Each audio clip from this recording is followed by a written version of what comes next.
Fala pessoal, bem-vindo a mais um podcast na versão em português da The Athletic School, Podcast Brasil. Hoje, mais uma vez, seguindo na linha dessas terapias que a gente acha que vai ajudar muitos atletas, a nossa guest speaker, a nossa convidada hoje é a Tati Reis. Ela é terapeuta e especialista em medicina germânica. Então, Tati, muito obrigado por participar. E queria que você começasse a explicar para a gente o que é a medicina germânica. Claro, claro.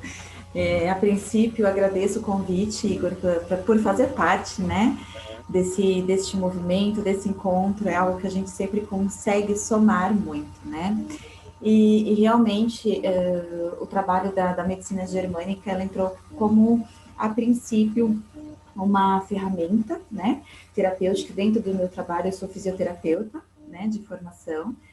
E aí, baseado em alguns casos, né, que a gente vem atendendo, onde você não tem um resultado, né, 100% da reabilitação aí das pessoas, dos atletas, enfim, né, dos problemas no geral, eu fui buscar um novo caminho para a minha área terapêutica. E foi aí que a medicina germânica entrou, né, foi justamente nesse nicho que a medicina germânica entrou. Então, ela veio para minha vida como dois motivos, né? Na época que eu iniciei o curso, meu filho ele tinha um sintoma clínico já, crônico, desde de nascimento, que era uma asma. E eu, batendo um papo com um amigo, comentei sobre isso e comentei também de alguns pacientes que não saíam, né? Não tinham um resultado positivo. Você fazia fisioterapia, mas ele voltava com novos sintomas, a dor ficava cada vez mais crônica. E ele comentou dessa possibilidade da medicina germânica, né? E através disso eu comecei os estudos, né, sobre isso. E ela é uma medicina que foi desenvolvida por um alemão, o Dr. Hammer, né? E o Dr. Hammer, ele teve uma patologia própria, um sintoma. Ele desenvolveu um tumor nos testículos. E ele trabalhava com câncer, especialista. Ele falou, poxa, como assim, né? Eu não faço parte daquele grupo, né? Porque quando a gente fala de doenças, né, Igor, tem aqueles sintomas, né? Ó, isso é disso, isso é daquilo outro, né? E aí ele falou, isso não condiz comigo. E ele começou a fazer um estudo baseado na própria doença dele, no próprio sintoma dele, que era esse tumor no testículo. E ele fez uma tomo cerebral. E nessa toma ele percebeu que tinha um anel na tomografia dele. E através disso ele começou os estudos. Então ele estudou mais de 20 mil casos, né, de todos os tipos de pacientes, e começou a fazer as tomografias nesses pacientes, em ângulos diferentes. E ele foi percebendo que cada paciente com cada sintoma diferente tinha um foco e um anel na diferente parte do cérebro. Uhum. E aí foi daí que surgiu essa medicina germânica. Então, qual foi, o que ele detectou, né? Que, de acordo com a patologia, existe aquele anel, aquele desenho no cérebro. Uhum. Então, eles chamam isso de foco de Hammer, que é o foco onde determina que tem a doença. Uhum. E através disso vem o conflito biológico. O que a pessoa vivenciou, o que a pessoa viveu, sofreu, para que no cérebro fizesse justamente aquele anel. Uhum. E foi daí que os estudos começaram através do Dr. Hammer, que é a medicina germânica, hoje tem o nome de Germânica Heilkunde, né? Ele faleceu em julho de 2017, e quando ele faleceu, o nome foi mudado de medicina germânica para Germânica Heilkunde. Tá. Pô, que legal. Mas explica um pouquinho mais assim, como que funciona esse tratamento. Então, por exemplo, depois que ele vê a tomografia ali, como que funciona esse tratamento? Legal. Então, como é que foi feito isso, né? Através desses estudos, ele percebeu que o nosso cérebro, ele tinha quatro partes, quatro compartimentos, vamos dizer assim, né? E dentro desses quatro compartimentos, ele fez um estudo onde ele desenvolveu 5 leis biológicas. Então, o nosso corpo tem a biologia do nosso corpo, o motivo porque cada órgão, cada músculo, cada tendão, e aí ele faz o quê? volta um pouquinho no tempo para entender qual foi o choque biológico, né? Então, por um exemplo, no caso dele, o tumor no testículo fez massa em função de que ele tinha perdido um filho. Então, o cérebro dele, naquele foco, ele aumentou a massa no testículo como se dissesse para ele: olha, você tem uma massa que você pode ter condição de ter um novo filho, pelo choque biológico dele. Caraca. É. E aí, olha que interessante. Baseado nesses estudos, ele dividiu o nosso cérebro em 4 partes. E aí, o que ele fez? Ele nomeou como 4 tecidos. Então, a gente tem, todos nós, tá? Isso independente, homem, mulher, criança, não importa. Todos os humanos, nós temos 4 tecidos cerebrais. O endoderma, o ectoderma, o mesoderma novo e o mesoderma antigo. Então, como é que funciona esta medicina? Cada sintoma, cada patologia, ela comete uma parte desses 4 tecidos. Uhum. Por exemplo, se a gente for falar de um tecido de endoderma, ele fala de conflitos de sobrevivência, né? Como respirar, comer, né? Sobrevivência isso. Então, são conflitos que se remetem a isso. O outro tecido, que é o tecido do ectoderma, ele é um conflito mais territorial, mais sexual, de separação. Então, se a gente tem algum conflito de separação, ele pega aquela região cerebral. Uhum. O mesoderma antigo, por um exemplo, ele pega conflitos de ataque, desvalorização. E aí, para essa gama, né, que a gente está trazendo aqui hoje, que é essa questão, um público geral, mas também mais os esportistas, né, a gente pega o mesoderma novo, que é um conflito de autodesvalorização. E aí, o mesoderma novo, dentro do nosso cérebro, ele corresponde aos músculos, aos ossos, aos tendões, à cartilagem. Então, se a gente está falando, por exemplo, de atletas, quando eles têm sintomas, patologias, qualquer dificuldade normalmente vem através de osso, músculo, tendão, cartilagem, que é onde pega ali o atleta, né, Igor? Que legal. E assim, eu preciso comentar, né, da minha experiência, né, que eu não sei se você vai lembrar, mas que eu tinha dor no meu punho, né, e aí com o Uhum. tratamento ali a gente foi conversando e não sei como explicar, né, mas assim, é como se fosse meu subconsciente estava me mandando aquela dor porque ele achava que o futebol, porque não estava dando as coisas certas no futebol, achava que o futebol era uma coisa ruim para mim, que me deixava Uhum. triste, me deixava para baixo, então ele me deu uma dor para que eu parasse de jogar futebol, né? Exato, Igor. Então, Que bom que quando, você traz essa sua referência, né? É mais ou menos isso, porque o que acontece? Para o nosso cérebro, para o nosso subconsciente, não importa. uhum, Ele não, como a gente precisa viver, sobreviver, ele não importa a consequência. Se tem algo muito difícil, ele vai querer resolver, uhum, né? E aí, justamente, quando a gente tem um conflito, né, biológico, que a gente está vivenciando algum tipo de choque, algum tipo de estresse, e a gente não dá conta, não sabe como resolver, e isso vem de uma forma na nossa psique. Então, isso é uma tríade, né? A gente vem através de uma tríade. Então, é a psique, o cérebro e o corpo. uhum, Então, a psique, como que a gente percebe as situações que vêm até nós? A forma como eu percebo fica armazenada no cérebro. Aí tem as 4 partes que foi o que eu falei anteriormente. E o cérebro, essas partes de tecido, ela corresponde a algumas partes do corpo. Então, essa tríade é onde ela manda ali o sintoma.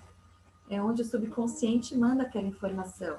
uhum. Então, ele pode mandar no momento que você está vivenciando o conflito, no momento da dificuldade do estresse, ou quando você resolve o seu estresse, o seu conflito, né? Então, a medicina germânica, ela tem esses 2 olhares, no momento do trauma e pós-trauma. Ambos têm sintomas. Entendi, que legal. E você comentou que você também é fisioterapeuta, né? Sim. É, e você costuma usar as duas juntas? Como que funciona essa relação entre a medicina germânica e a fisioterapia que a gente conhece um pouco? essa junção é fantástica, porque o que acontece foi justamente o que me levou para a medicina germânica. Foi não ter 100% do resultado, 100% na mobilidade, 100% da não dor, né? De uma certa forma, o paciente sempre ficava ainda com resquício, né, daquilo. E hoje, com a germânica, eu tenho a possibilidade de ressignificar não só o sintoma, mas sim o acometimento que levou a pessoa a ter tal problema, tal sintoma ou tal doença. Porque hoje em dia, os remédios, né, a parte da alopatia, eles adormecem simplesmente, eles não vão na causa, né, eles não vão ali no cerne da questão, né? E com a germânica eu consigo fazer isso. Então, eu estou trabalhando lá um ombro, por exemplo, eu estou com um paciente no momento de ombro, né? Eu estou trabalhando o ombro. Se eu ficar só ali na fisioterapia convencional, eu vou trabalhar a parte ali do tendão, a parte da bursite, né? Da bursa que está inflamada. Mas eu não estou trabalhando o quê? A mente, a parte do cérebro que está com aquela informação. Então, qualquer momento, essa bursite pode inflamar de novo, que aí é o que a gente chama de releitura. O corpo fica relendo, porque não tratou a causa. Sim. Então, a associação dos dois é fantástica. O resultado da fisioterapia, esse paciente mesmo, ontem eu atendi, e ele disse que na sexta sessão ele falou, nossa, eu não sinto mais nada. Então, assim, porque eu consigo dar informação e ressignificar o trauma biológico, o choque biológico. Sim. Que legal. E eu lembro que, assim, quando a gente fez na minha mão, a minha mão não melhorou em um dia, né? Mas foi, se não me engano, foi uma sessão ou duas, e assim, e depois, com o tempo, né, foi melhorando, assim, mas assim, foi uma questão até rápida, né? Mas, assim, a próxima pergunta seria, tipo assim, você pode tratar qualquer coisa com a medicina germânica ou não? Ou quais são os tipos de doença, dores que você pode tratar com a medicina germânica? Igor, nós podemos tratar qualquer coisa com a medicina germânica, qualquer patologia física e emocional. Porque o que acontece? Tudo começa no cérebro, Sim. tudo. E aí, se tudo começa no cérebro, ele vai achar um caminho para externar isso. Então, qualquer tipo de patologia, nós conseguimos entender e interpretar o que o corpo está dizendo, né? Existe até um livro, né? O Corpo Fala. Por quê? O corpo está externando justamente o que nós vivenciamos, né? Então, a gente consegue olhar para um sintoma específico, né?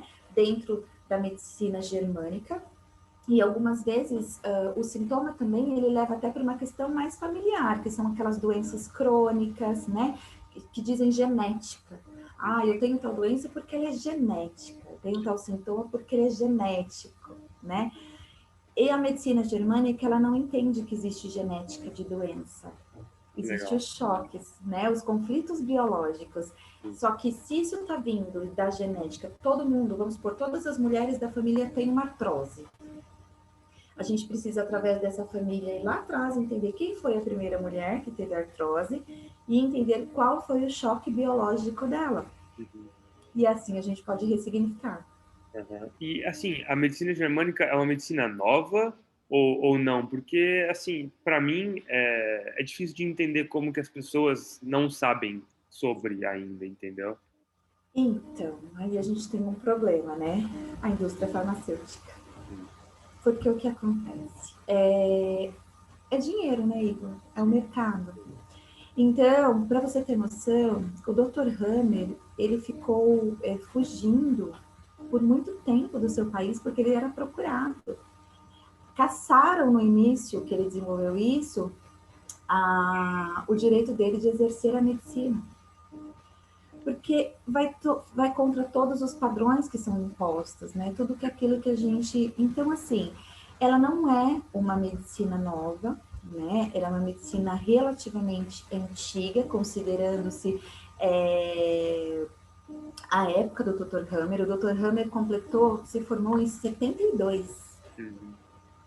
E aí, nesse período, começou a luta dele, todos esses estudos. E ele morreu em 2017, escondido ainda, porque a indústria farmacêutica estava atrás dele. Difícil, Então, né? olha quanto tempo, Sim. né, ele viveu nessa luta. Uhum. E aí, assim, tem doenças que precisam da medicação? Claro que sim. Tem doenças que a gente precisa ir para o hospital e fazer uma cirurgia? Sim. Com certeza. Mas todas elas têm um sentido biológico. Uhum. Que legal.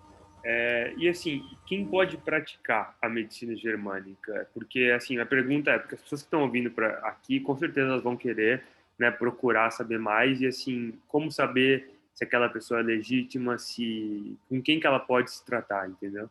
Uhum, então, a formação da medicina germânica em si, ela acabou sendo um curso de formação livre, então você não precisa ser médico para isso, né? Eu, por exemplo, na minha turma de formação, eu tive pessoas que fizeram só por autoconhecimento e como pessoas que se seguiram para a área profissional, né? Então, ele é um curso livre, não precisa ser médico, ter a medicina, porque a gente aprende o quê? Desde a base, né? Então, existe sim profissionais credenciados, existe a reprogramação biológica, que são profissionais credenciados, para que a gente possa realmente dar um suporte, um atendimento devido aí para todas as pessoas, né? Não só para os atletas. Uhum. Ah, que legal. E é possível você fazer o curso para aplicar em si mesmo? Seria possível?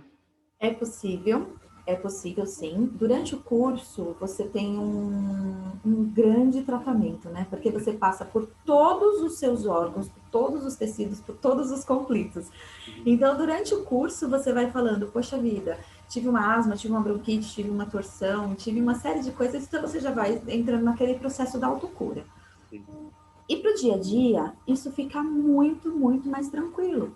Porque se, por exemplo, hoje, eu não sou a pessoa que toma medicamento, né? Então, se eu tenho algum sintoma físico, eu observo o que é o sintoma, vou lá, faço as minhas continhas do tempo, volto, que conflito que eu tive, que eu vivenciei, que eu não passou despercebido, eu não ressignifiquei, e aí eu vou e ressignifico naquele momento. Ah, que legal. Então, a gente tem condição desse auto-olhar, né? É um autoconhecimento isso, né, Igor? Que legal, que legal. Então, assim, a minha próxima pergunta era te perguntar, para a gente voltar um pouco mais para a parte dos atletas, como eles poderiam Claro. aplicar isso. Você já falou de diversas maneiras como eles poderiam usar, mas eu queria que você falasse um pouco mais, assim, como que o atleta poderia usar, né, de uma maneira melhor, assim, talvez, não sei se é possível prevenir algum tipo de dor, de doença, e se tem algum exemplo que você já tratou alguém, tirando o meu exemplo, mas se Tá, tivesse algum exemplo que você pudesse compartilhar? tá. É assim, né? Eu acho que a prevenção de todo mal, né, de qualquer acometimento, é o autoconhecimento. Uhum. Eu acho que o autoconhecimento, ele é a prevenção para qualquer coisa, né? A gente ter a consciência. A maior prevenção é a gente estar no estado de presença consciente das coisas que estão acontecendo com a gente, né? Para que a gente não possa passar por um hiperestresse e assim por diante. Mas na nossa rotina, né? No dia a dia, às vezes acontecem as coisas, você engole aquilo a seco e segue o barco e continua vivendo como se tá tudo bem. Só que aquilo ficou registrado já, você registrou, Uhum. né?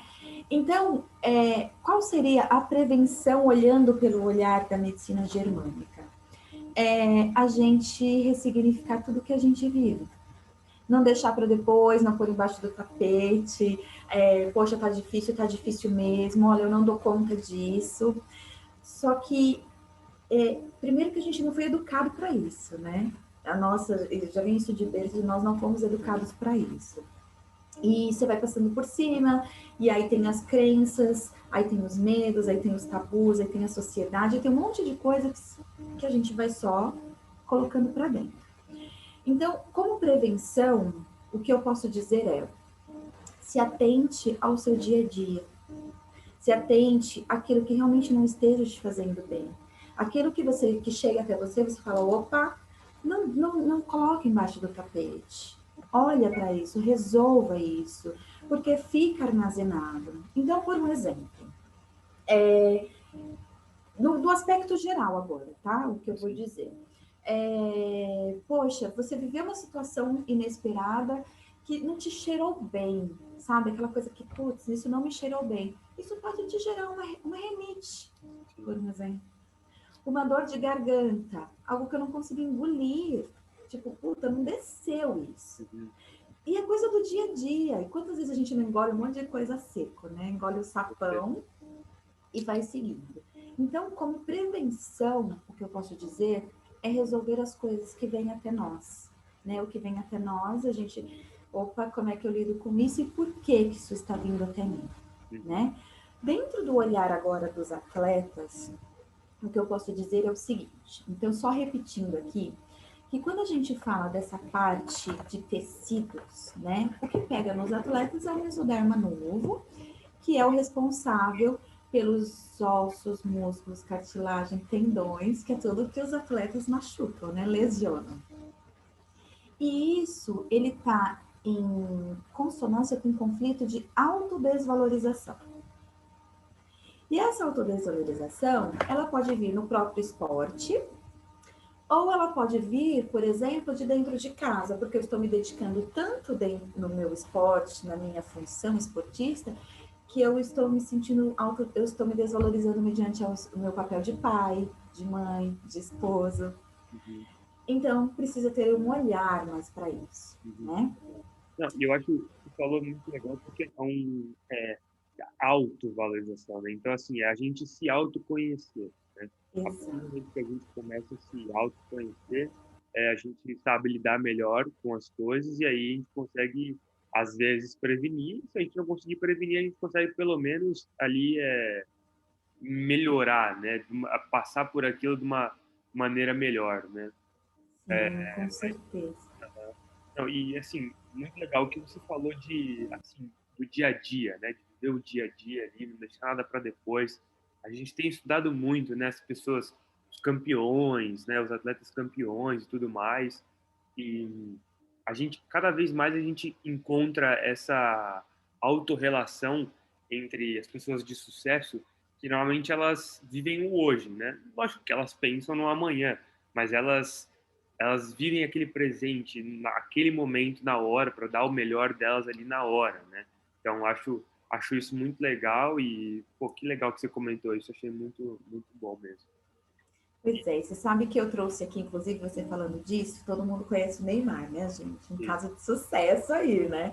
E aí eu trouxe até um exemplo próprio Neymar, um estudo de caso que nós, né, acabamos fazendo em relação ao Neymar na Copa. Né? Porque jogador de futebol, né? E um pouquinho antes de começar a Copa, ele teve aquela fratura no tornozelo, né? E aí, olha só que interessante. Quando a gente fala de tendão, a gente está falando de uma desvalorização em relação à localização do tendão especificamente, né? Ok. O tornozelo, ele está falando de um hiperesforço. Então, lendo aqui o Neymar, né? Trazendo agora para o lado esportista da coisa. Naquela época, um pouquinho antes da Copa, foi justamente onde apareceu aquela questão do dinheiro, né? Que foi aquele uau no mundo, né? E aí, ok. A Neymar, qual é a questão dele? É o pé, né? Tudo, a vida dele, a carreira, o estado, tudo na vida do Neymar é o futebol, que é o pé, né? E aí, quando ele se sente desvalorizado, porque saiu aquele boato de dinheiro, de máfia, bererê, num jogo, o que ele lesiona? Justamente o pé. E aí, quando ele é lesionado, o que o corpo dele fez com ele? Tirou ele de cena. Tirou ele de cena, né? O corpo dele falou, tá difícil para você? Vem cá, vamos descansar um pouquinho. Então, a gente poderia ter ganhado o Hexa se ele soubesse sobre a medicina germânica. Olha, total, viu, Igor? Vou tentar Poderíamos. mandar para ele esse episódio, porque na próxima Copa a gente precisa dele bem. Não é? Vamos começar a falar com esses técnicos de seleção antes. Sim, sim. Né? E assim, e olha que interessante, um outro fato sobre o Neymar, falando dele agora, né? Começamos a Copa Mundial aqui no nosso país. E aí, novamente, o olhar estava para onde? O Neymar, né? Uau, vamos ganhar essa Copa, né? Porque o Neymar, ele vai Imagina, no nosso país, né? Ele brasileiro e a galera toda de olho nele. Aí tá num joguinho, o que que acontece? O outro vai lá e dá uma joelhada na lombar dele. E mais uma vez, né? O menino dos olhos de ouro para todo mundo é retirado de cena. Então, o quanto realmente estava pesado para ele. A nossa leitura é de que como era pesado para ele estar nesse lugar, né? E aí não dou conta, né? É muita cobrança, é muita expectativa, né? Uhum. Então, que legal que você falou isso. Assim, quero muito compartilhar, quero passar isso pro podcast em inglês também, porque eu acho que é uma coisa que falta muito e, cara, a gente consegue curar, né, tanta coisa com isso e as pessoas, a maioria das pessoas nem sabem, não é nem porque elas não acreditam, né, mas é porque elas nunca ouviram falar, porque elas nunca testaram, né, mas se elas ouvirem falar, então começarem para colocar em prática, né, talvez a gente possa melhorar muita coisa para muita gente, né? Com certeza, Igor, com certeza. E um outro caso que eu posso trazer também é um paciente que tem um problema no ombro, né? E aí, jogador de basquete. Legal. E aí, basquete, o que, que você usa, né? Totalmente essa articulação, né? Para tudo, para cesta, para colega, para não importa, mas é o braço, né? E aí ele traz um contexto assim: eu não sou bom em o ombro, né? Eu não sou bom em. E aí a gente vai buscar qual é esse sentido de autodesvalorização que esse homem, que esse atleta não está se sentindo bom. Pode ser no próprio esporte, porque ele não consegue fazer a cesta, porque ele não consegue fazer os pontos que é necessário. E aí o que, que acontece? Ele começa a se desvalorizar, não se sentindo bom naquilo, não sou bom para fazer aquilo. E aí vai aquele choque biológico no cérebro, faz um anelzinho, manda lá para o ombro, ele tem dor. Aí ele é retirado e ele não é visto mais como aquele cara que não é bom em algo. Ele só não está fazendo porque ele está fora, ele está com dor. Que poderoso, né? Nossa mente é muito poderosa, né? Muito. Acho que um dos nossos objetivos aqui é mostrar para as pessoas o quão poderosa a nossa mente é, né? Porque para quem não assistiu o filme Heal, né, de cura no Netflix, fala muito sobre isso, né? Como a nossa mente pode curar tanta coisa. E às vezes para você fazer uma cesta de basquete é tão mais simples e você pode fazer isso através do seu pensamento, da sua mente, né? Com certeza. Um autoconhecimento ali. Então, pô, que legal. E assim, tem uma coisa também que é bem interessante, eu acho importante a gente falar, né, Igor? Eu não sou bom em fazer, por exemplo, uma cesta numa distância de tantos metros, mas entra o que? A comparação também, né? A exigência, talvez, do próprio time, do próprio técnico, ou da torcida, ou da família, não importa, né? E aí, quando eu não me coloco mediante a minha própria capacidade e competência, olha, técnico, eu não consigo arremessar de 7, mas eu sou bom em arremessar de 3, né? Se eu não me coloco neste lugar, eu fico na tentativa de agradar o técnico para arremessar lá da distância de 7, por exemplo, eu vou continuar nesse papel dessa autodesvalorização. Então, é também a gente assumir as nossas capacidades e as nossas competências, Com certeza. né? Muito bom isso que você falou, porque acho que eu, como atleta, eu passo isso o tempo todo e é automático da nossa mente de assim, focar no ruim, né? No focar no que a gente não consegue fazer. Às vezes, Uhum. você consegue fazer, sei lá, 99% das coisas, mas aquele 1% que é o que você foca, né? E, e assim, lógico que a gente sabe que não dá para ser perfeito, nem nada, mas assim, a partir do momento que a gente foca na coisa ruim, e aí todos os outros 99 fatores começam a cair, né? Aí que tá o problema, né? E aí quando acontece esse tipo de coisa. Então, acho muito bom isso que você falou e é muito importante para a gente, não para qualquer pessoa, né? Mas principalmente para a gente como atleta, é, olhar para essas coisas, né? E se autovalorizar as coisas que a gente sabe fazer, né? Tem um autor que tem um podcast, o Joel J, ele fala muito isso, para você trabalhar as suas, não trabalhar só nas suas fraquezas, mas trabalhar nas coisas que você já é bom e deixar elas melhores ainda e ficar imbatível naquilo, né? Então, acho isso muito bom mesmo, muito legal que você comentou isso. É verdade. Eu gosto muito de recomendar uns filmes, né, para meus alunos, para meus Com certeza. pacientes. E a gente falando disso, né, me veio aquele treinador Carter, né, é o coach Carter, Sim. onde ele pega aquela galera de basquete, inclusive, e ele só corre, corre, corre, corre, corre, corre, corre, corre, corre, né? E aí, num determinado tempo, um dos atletas lá, dos jogadores, falou, mas a gente só corre? Ele falou, sim, só corre. E aí, em um dos jogos, onde o outro time só treinou arremesso, e eles correndo pra caramba, o outro time super cansado. E eles que treinaram só a corrida ganharam, né? Tipo assim, conseguiram passar por aquilo porque eles tinham condicionamento físico que o outro não tinha. Cara, que legal, que legal. Tati, muito obrigado. Eu tenho mais uma última pergunta para você, que é uma pergunta que a gente sempre faz para os nossos convidados. Queria saber como você define sucesso, né? Eu acho que a medicina germânica pode ser um fator de sucesso para muita gente. Então, queria que você comentasse um pouco da sua. O que você acha que sucesso é? Como você define? Como que você mede sucesso na sua vida? Igor, para mim, a minha régua, né? Vamos dizer assim, a minha régua de sucesso é a realização. É a gente estar fazendo aquilo que a gente ama com qualidade, né? É servir ao nosso próprio propósito, né? A nossa própria missão. E isso alegra o nosso coração, alegra a nossa alma, a gente faz com prazer. E aí sim você está no lugar certo, né? Você consegue pôr o seu limite, você consegue dar o que você tem para dar e você dá com todo o amor, com todo o carinho. Isso vai reverberando de várias maneiras, né? Para mim, o que define o sucesso é essa realização, né? Fazer o que eu amo, né? E de uma forma que eu consiga chegar a tantas pessoas. Que legal. Muito, muito obrigado. Adoro ver o que as pessoas sempre falam sobre sucesso, porque todo mundo pensa de uma maneira diferente. Eu acho que, assim, não tem ninguém que fala uma coisa que não faz sentido, né? E tem uma coisa que sempre o pessoal comenta, é de ajudar os outros, né? E isso eu acho é uma coisa muito poderosa, né? A gente ajuda os outros e essa ajuda, às vezes, volta pra gente de uma maneira muito mais forte. Cara, que legal. Tati, muito obrigado por compartilhar todo o seu conhecimento com a gente.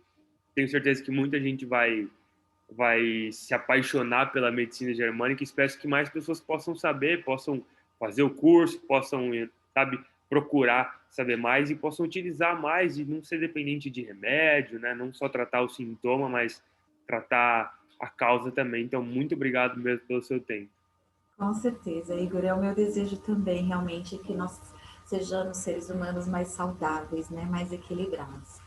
Eu que agradeço o convite, a oportunidade, estou à disposição sempre que você precisar. Todos vocês, né? Quem nos ouvir também. Com certeza, Tati. Muito obrigadão. Até mais, Igor. Obrigada. Tchau.